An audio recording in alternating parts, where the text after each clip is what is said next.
વૃદ્ધ પિતા હોય ખૂબ તેની સેવા કરવી એ શિવની સેવા છે. વૃદ્ધ પિતાને રાજી રાખવા એ પરમાત્માની પ્રસન્નતા છે. આજે નારદજીએ પોતાના પિતા બ્રહ્મા સાથે કેટલો સુંદર વ્યવહાર કર્યો છે. પ્રણામ, સાષ્ટાંગ પ્રણામ, દંડવત પ્રણામ, પરિક્રમા કરી પિતાજીને. પૂછો આપણે જાતને, આપણે કોઈ પિતાજીની પરિક્રમા કરી છે? હવે નારદ હાથ જોડીને કહે છે, હે પિતા બ્રહ્મા, આપની પાસે હું તેટલા માટે આવ્યો છું, ભગવાન વિષ્ણુજીએ મને કહ્યું છે તેથી આવ્યો છું. હે પિતા, મને તમે ભગવાન મહાદેવની કથા કહો. મારે શંકર ભગવાનની કથાનું શ્રવણ કરવું છે. નારદજી પોતાના પિતા બ્રહ્માને કહે છે. આટલું નારદજી બોલે છે, પિતા બ્રહ્મા પોતાના આસનથી ઊભા થાય છે, ઊભા થઈ ગયા છે. નારદને થયું કે શા માટે પિતા બ્રહ્મા ઊભા થયા છે? પિતા બ્રહ્માજી પોતાના આસનેથી ઊભા થઈ પોતાના પુત્ર નારદને પગે લાગવા લાગે છે. નારદના મનમાં સંશય થયો કે પિતાજી, પુત્ર પિતાને પ્રણામ કરે એ તો પરંપરાના ધર્મ છે, પણ હે પિતાજી, આપ પુત્રને શા માટે પ્રણામ કરો છો? આવી ચેષ્ટા શા માટે કરી રહ્યા છો? ત્યારે બ્રહ્માજી બહુ સરસ બોલે છે. બ્રહ્મા કહે છે, હે પુત્ર નારદ, હું જાણું છું તમે મારા પુત્ર છો, હું તમારો પિતા છું. હું તમને પ્રણામ શા માટે કરું છું તમે સાંભળો જરા. હે નારદ, તમે તો સંત છો, સાધુ છો, ભગવાનના ભક્ત છો, મુનિઓમાં શ્રેષ્ઠ છો, એટલે પ્રણામ નથી કરતો. પણ હે નારદ,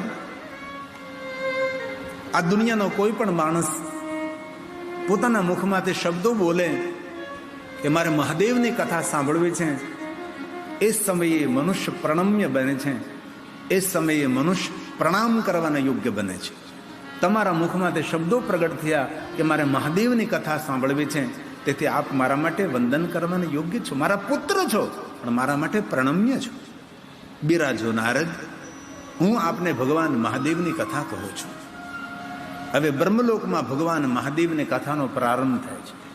બ્રહ્મા કહે છે, નારદ સાંભળો, કથા હું તમને તેટલા માટે કહીશ, લોકા નામ હિત કામ્ય, જગત હિત માટે, લોક હિત માટે હું તમને મહાદેવની કથા કહીશ. આ કથા શા માટે? જગત હિત માટે, લોક હિત માટે. ભગવાનની કથા સાંભળીને કોઈનું જીવન પરિવર્તન થાય, તેના જીવનમાં નવું કોઈ આવર્તન થાય, તેનું જીવન બદલે. કથા સાંભળવાથી ફળ તો મળે જ છે, પણ જે કથામાં સાંભળેલી વાતો જીવનમાં ઉતારે છે તેનું જીવન નિષ્ફળ ન જાય, એ સત્ય છે.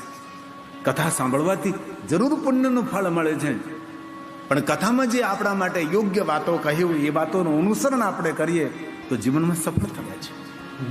તેથી બ્રહ્મા કહે છે, નારદ, લોકહિત માટે, જગત હિત માટે, હે નારદજી, હું તમને મહાદેવની કથા કહું. હવે બ્રહ્માજી બ્રહ્મલોકમાં મહાદેવની કથાનો પ્રારંભ કરે છે.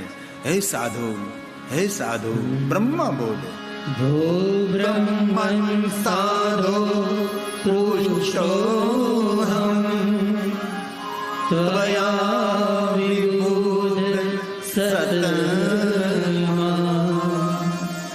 લોકોપકારિણાનિ, જગત પર ઉપકાર કરવા માટે, લોકાનાં હિતકામ્યા,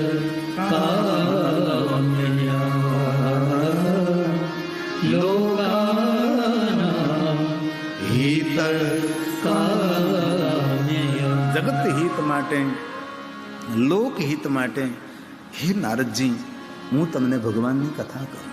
પણ હે નારદ, ભગવાન મહાદેવની કથાનો પ્રારંભ કરું એ પહેલા હું શિવજીને સ્તુતિ કરું. હવે આ બ્રહ્માજીએ મહાદેવની એટલી મોટી સ્તુતિ કરી છે, એ બ્રહ્માજીની સ્તુતિનું જો આપણે સંપૂર્ણ ભાષાંતર કરીએ તો 9 દિવસ એમાં જતા રહે. એટલું બ્રહ્માજી ભગવાન શિવ માટે સ્તુતિમાં બોલ્યા છે. એટલી લાંબી ભગવાન શિવની સ્તુતિ સ્વયં બ્રહ્માજીએ કરે છે. નારદ, આપને જરૂર હું ભગવાન મહાદેવની કથા કહું, પણ એ પહેલા શિવજીની સ્તુતિ કરું, કારણ કે બ્રહ્માજી હવે કથાનો પ્રારંભ કરે છે. હે નારદ, સાંભળો, ભગવાન શિવની સ્તુતિ કરું છું હું. બ્રહ્મા બોલે નમો સ્તવનંત રૂપાય. મહાદેવ ક્યાં રૂપને પ્રણામ કરું, ક્યાં સ્વરૂપને પ્રણામ કરું હું? અનંત રૂપ છે, અનંત સ્વરૂપ છે. કોઈ એમ કહે ને કે ભગવાન શિવજીના કોઈ અવતાર નથી. અરે ભગવાન મહાદેવના એટલા અવતારો થયા છે કે તેટલા અવતારો અન્ય કોઈ દેવતાઓનો પણ નથી થયા. એટલા મહાદેવના અવતારો છે. કેટલા અવતારો? વરસાદની જેટલી ધારાઓ છે એટલા અવતાર મહાદેવના થયા છે. અગણિત અવતાર ભગવાન શિવજીના છે. ઘણા માણસો એવું સમજે કે જ્યોતિર્લિંગ 12 છે. 12 નહીં, 100 કરોડ જ્યોતિર્લિંગોનો મહિમા છે. 100 કરોડ જ્યોતિર્લિંગ છે. એ 100 કરોડ જ્યોતિર્લિંગોમાંથી મુખ્યની પ્રધાન જ્યોતિર્લિંગ એ 12 જ્યોતિર્લિંગ છે, જે આપણા ભારત દેશની અંદર 12 જ્યોતિર્લિંગ વિદ્યમાન છે. આમાં અનેક ભાઈઓ બહેનો વડીલો એવા હશે જેને 12 જ્યોતિર્લિંગની યાત્રા કરી હોય, અને અનેક ભાઈઓ બહેનો વડીલો એવા ભણેલા હશે જેને 12 જ્યોતિર્લિંગ સ્તોત્ર કંઠસ્થ હોય જ, આવડે જ. આપણા દિવ્યધામની અંદર કથાની શોભા માટે, દિવ્યતાની વૃદ્ધિ માટે કથા મંડપની સામે જ 12 જ્યોતિર્લિંગની સુંદર પ્રતિકૃતિ ત્યાં ઊભી કરવામાં આવે છે. જ્યોતિર્લિંગ કયો સંદેશ આપે છે, કયા જ્યોતિર્લિંગનું કયું મહાત્મ્ય છે. ઉર્જા કેન્દ્ર છે જ્યોતિર્લિંગ આપણા. પુણ્યની વૃદ્ધિ કરનારા જ્યોતિર્લિંગો છે, તેજસ્વીતા આપનારા છે, જ્ઞાનની જ્યોતિ પ્રજ્વલિત કરનારા આપણા જ્યોતિર્લિંગો છે. તેથી ભલે આપણે 12 જ્યોતિર્લિંગની યાત્રા ન કરી હોય, પણ 12 જ્યોતિર્લિંગના નામ તો કંઠસ્થ હોવા જ જોઈએ. આપણી જાતને જો આપણે હિન્દુ કહેતા હોઈએ, આપણી જાતને આપણે સનાતની કહેતા હોઈએ, અને ભારત દેશનું અન્ન અને પાણી પીતા ખાતા હોય, તો કમસે કમ આપણે 12 જ્યોતિર્લિંગ કંઠસ્થ હોવા છે. આશા રાખું છું સૌને મુખપાઠ છે. આપણે સૌ સાથે બોલીશું. ઘરની અંદર બોલીએ તો સમાન ફળ મળે, પણ જ્યાં ભગવાનની કથા થતી હોય ત્યાં બોલીએ તો એકમ વા કોટી ગુણિતમ, એકવાર બોલવાથી 1 કરોડ વાર બોલવાનું પુણ્ય પ્રાપ્ત થાય. તેથી આપ સાથે બોલજો, એવા ભાવ સાથે. અને જો ન આવડતું હોય તો ઓઠ ફફડાવવા, એટલે ચોર પકડાઈ ન જાય. ખોટું ઓઠ ફફડાવવાનું, લિપ મોમેન્ટ કરવાનું, એટલે બાજુવાળાને એમ થાય કે આવડતું લાગે છે. અને આપણે તો કેટલા ભાગશાળી ભાઈ. ગુજરાતમાં તો ખરું, પણ આપણે સૌરાષ્ટ્રમાં પ્રથમ જ્યોતિર્લિંગ તરીકે ભગવાન મહાદેવ પ્રગટ થયા છે. આપણા ભાગ્યની કેમ આપણે સરાહના કરીને કરીએ. અને આપણું તો કેટલું ભાગ્ય કે આપણા ગામના સોમેશ્વર મહાદેવ છે. આપણે જે ભગવાનની પોથી યાત્રાનો પ્રારંભ થયો, જ્યાં કલશ યાત્રાની શરૂઆત થઈ, આપણા મહાદેવ પણ સોમેશ્વર મહાદેવ છે. શાંતિ આપનારા, સુમતિ આપનારા, સંપત્તિ આપનારા, સંતતિ આપનારા, કામના મનોકામના પૂર્ણ કરનારા મહાદેવ છે. તેથી પહેલું જ્યોતિર્લિંગ આપણા સૌરાષ્ટ્રમાં છે.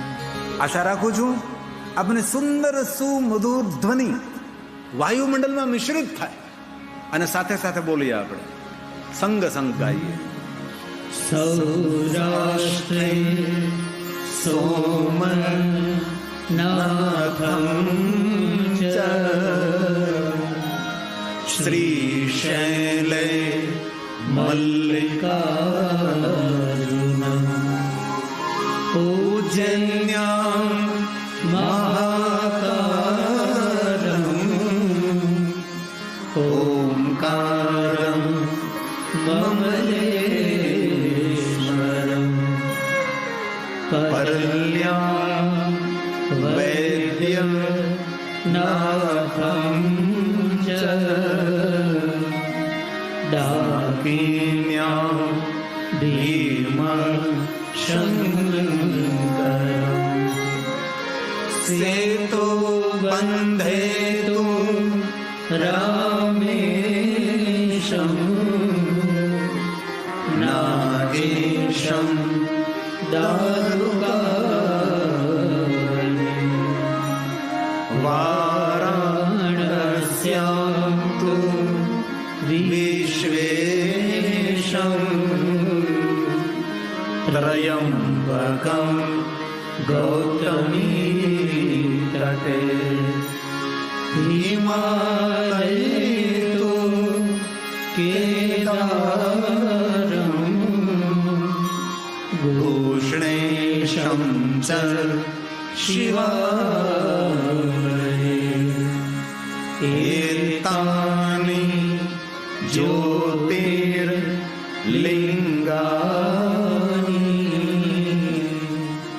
सायं प्रातः पठेन् सप्त जन्म कृतं पापं स्मरेण विनश्यति स्मरेण विनश्यति. કેટલી સુંદર વાત કરી છે.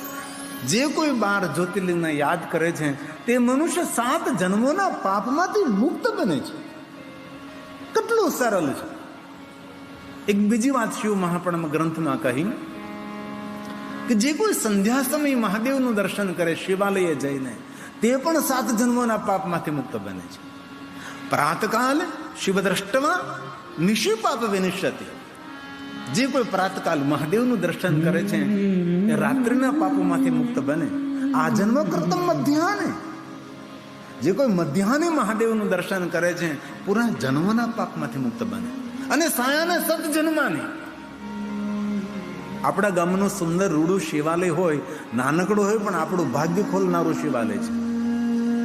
આપણા દુઃખને દૂર કરનારું શિવાલય છે. કોઈ પણ માણસ 6 મહિના શિવાલય જાય તેને પોતાને જાણ થવા લાગે કે મારું ભાગ્ય ખુલવા લાગ્યું છે.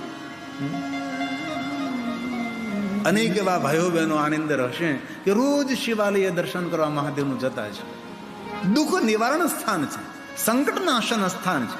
ભીડભંજન મહાદેવ, દુઃખભંજન મહાદેવ, કષ્ટભંજન મહાદેવ. આપણા ગામનું સુંદર રૂડું શિવાલય હોય તો આપણે જવું જોઈએ. આમ તો શિવપુરાણમાં કહ્યું કે દિવસમાં 3 વાર જવું, પણ એ આપણે તે ન થઈ શકે. ભલે સવારમાં સમય નહોતો બપોરે જવું, બપોરે સમય નહોતો સાંજે જવું, પણ જવું.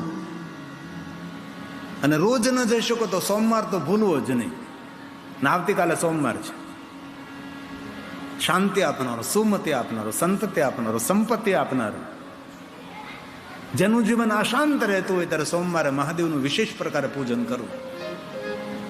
સોમવારના દિવસે શ્વેત વસ્ત્રો પહેરવાનો આગ્રહ રાખો. સફેદ વસ્ત્રો શાંતિ આપનારા, મનને શાંત કરનારા, વિચારોને સકારાત્મક બનાવનારા. એક વસ્ત્ર વિજ્ઞાન છે. કેવા કલરના કપડાં પહેરવાથી કેવી માનસિકતા નિર્માણ થાય એ પણ એક વસ્ત્ર વિજ્ઞાન છે. તો સોમવારના દિવસે શ્વેત વસ્ત્રો, સફેદ કપડાં પહેરો અને શ્વેત પુષ્પ મહાદેવને ચડાવો. શ્વેત નૈવેદ્ય, શ્વેત ચંદન મહાદેવને અર્પણ કરો. આવતીકાલે સોમવાર છે, શિવાલયે જવું છે. અને કેટલા ભાગશાળી છે. આપણું કોઈ ગામ એવું નથી જે ગામમાં શિવજી નથી. તમારી રાહ જોવે છે. 24 કલાક ભગવાન મહાદેવ તમારી રાહ જોવે છે કે ક્યારેક તો તું મારી પાસે આવ. તારા ભાગ્ય ન ખોલું તો મહાદેવ નહીં. એકવાર તું મારી પાસે આવ, એકવાર તો તું આવ. શરૂઆત તો કરો જવાની. આ શ્લોક શિવ મહાપુરાણ ગ્રંથનો છે. પ્રાતકાલ પ્રાતઃકાલ શિવં દ્રષ્ટવા નિશી પાપ વિનશ્યતિ આજન્મ કૃતં મધ્યાહ્ને સાયાન્નિ શતાનિ ચ મેરુ કાંચન દત્તાનં. મેરુ પર્વત સમાન કોઈ સુવર્ણનું દાન કરે અને જે પુણ્ય મળે એ શિવાલય જઈને મહાદેવનું દર્શન કરવા માત્ર. જાઓ તો ખરા ભાઈ, ભગવાન તમારી રાહ જુએ છે. 24 કલાક ભગવાન મહાદેવ જાગેશ્વર મહાદેવ છે, જાગતો દેવતા છે. આપણું ભાગ્ય ખોલવા માટે, આપણા વિઘ્નોને દૂર કરવા માટે, આપણા કાર્યો સફળ કરવા માટે મહાદેવ આપણી રાહ જુએ છે. આમાં અનેક એવા ભાગ્યશાળી પવિત્ર જીવાત્માઓ છે જે રોજ શિવાલય જતા હશે. અને આમાંથી જે ભાઈઓ બહેનો રોજ તમારા ગામના શિવાલયે જાય છે એવા પુણ્યવાન ભાઈઓ બહેનોને હું ગિરી બાપુ હૃદયથી કોટી કોટી પ્રણામ કરું છું. અરે શિવપુરાણમાં તો ત્યાં સુધી કહ્યું કોઈ શિવ સ્થાને દર્શન કરીને માણસ પોતાના ઘરે પાછો જતો હોય અને એવા માણસનું દર્શન કરવાથી પુણ્ય મળે છે. આ શિવાલયનો મહિમા છે. આલયમ સર્વદેવાનામ, વિશ્વના દેવતાઓનું નિત્ય પૂજ્ય સ્થાન એ શિવાલય છે. તેથી ભલે તમે રોજ ન જઈ શકો પણ સોમવાર તો ભૂલવો જ નહીં. થઈ શકે તો સોમવારે ભગવાન શિવજીને દીપમાલા પ્રજ્વલિત કરો. તત્વજ્ઞાન સંપન્નો મહાદેવના શિવાલય જેને દીપમાલા પ્રજ્વલિત કરવી તત્વજ્ઞાનને આપનારી છે, જ્ઞાન આપનારી છે. અને મોટામાં મોટો અંજવાળું દેવાનું નહીં, જ્ઞાનનું અંજવાળું હોય છે. દેવાનું અંજવાળું નહીં, દેવો તો ઓલા જ અંધારું થઈ જાય. અને જ્ઞાન તો જન્મો જન્મ સુધી પ્રકાશ આપે છે. જ્ઞાનનું કોઈ જ્ઞાન પુંજ હોય તો શિવાલય છે. તેથી જે કોઈ મનુષ્ય મહાદેવનું શિવાલય જઈને દર્શન કરે, મેરુ કાંચન દતાનામ, મેરુ કાંચન દતાનામ ગવાં કોટી શતે નીચ સેંકડો સેંકડો ગાયોનું દાન અને પંચકોટી તુરંગગણા તત્ફલમ શિવદર્શનમ તત્ફલમ શિવદર્શનમ. તેથી આવતીકાલે સોમવાર છે, થોડા વહેલા ઉભા થઈ જજો. થઈ શકે તો ઓમ નમઃ શિવાયની 10 માળા કરીએ સોમવારના દિવસે.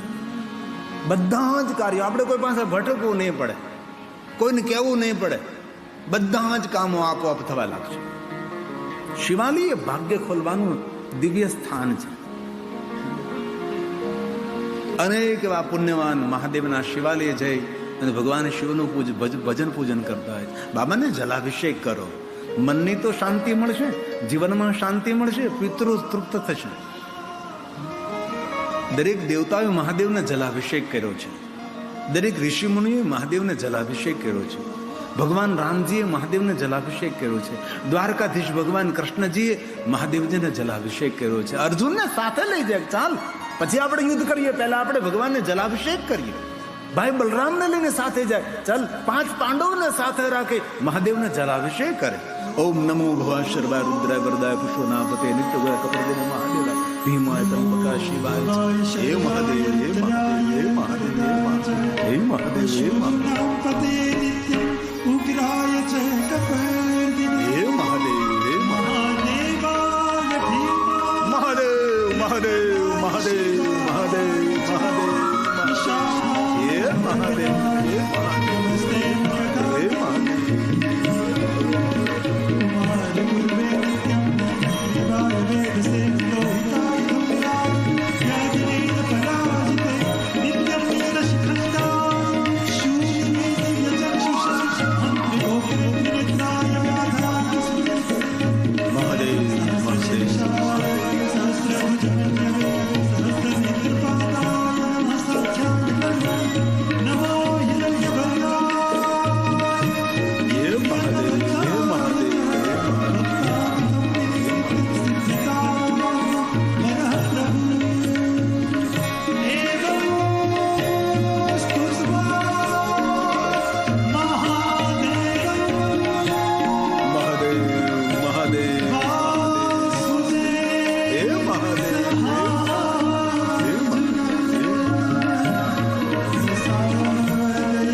બ્રહ્માજીએ ભગવાન મહાદેવને સ્તુતિ કરી છે. બ્રહ્મા મહાદેવના પરમ ભક્ત છે. બ્રહ્માજીએ પોતાના કર્કમોર દ્વારા અગણિત લિંગોની સ્થાપના કરી, સંખ્યા ન વિદ્યતે. આટલા શિવલિંગોની સ્થાપના સ્વયં બ્રહ્માજીએ કરી છે. બ્રહ્મગીરી પહાડ પર બેસીને બ્રહ્માજીએ તપ કર્યું છે. એ બ્રહ્મા જે મહાદેવના ભક્ત છે, નારદના સમક્ષ ભગવાન શિવની સુંદર સ્તુતિ બ્રહ્માજી કરે છે. નમો સવનંત રૂપાય નીલકંઠ નમોસ્તુતે. પ્રણામ કરું છું મહાદેવ. અવિજ્ઞાત સ્વરૂપાય કેવલ્યાય મૃતાય ચ કેવલ્યાય